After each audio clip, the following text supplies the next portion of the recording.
The Comox Valley landowner wants answers after floodwaters spilled onto his campground not once but twice this past winter, and he is not blaming Mother Nature. He is convinced that BC Hydro had more to do with the flooding. The Maple Pool campsite is home to 50 people who were displaced when waters from the Tsolum River spilled their banks. A-News' Gord Kurbis has the story.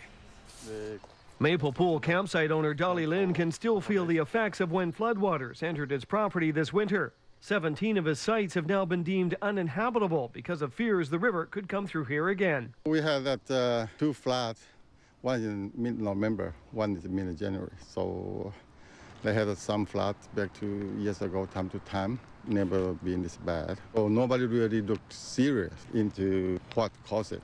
But Lynn says he's been looking into it and has researched tide tables and rainfall reports. He's convinced the flooding events in November and January were caused by BC Hydro. He says tides were low when the floods happened and that water only came in after Hydro had released large outflows from the Comox Lake Dam. Weather look at the tide table and look at when the water come in, how fast the water race.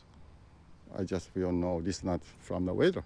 Those two incidents forced the evacuation of the campsite's full-time occupants. They were put up in local hotels until provincial emergency volunteers could survey campers and trailers. Roy Brooks was one of those displaced. People are saying it's an act of God, but deep down, I don't think it was an act of God. I think it was just mismanagement. Brooks as well feels Hydro could have handled the problem much better. They knew the water was coming up long before that. It could have been let out a week before that. But BC Hydro maintains given the circumstances they were faced with, they had little choice and actually prevented flooding. I know there's people impacted across the system, but downstream, we were seeing inflows that were very, very high, yet we're releasing a very small percentage of that. So that's the message we want to take away, that BC Hydro's role was actually minimize the flooding as much as possible.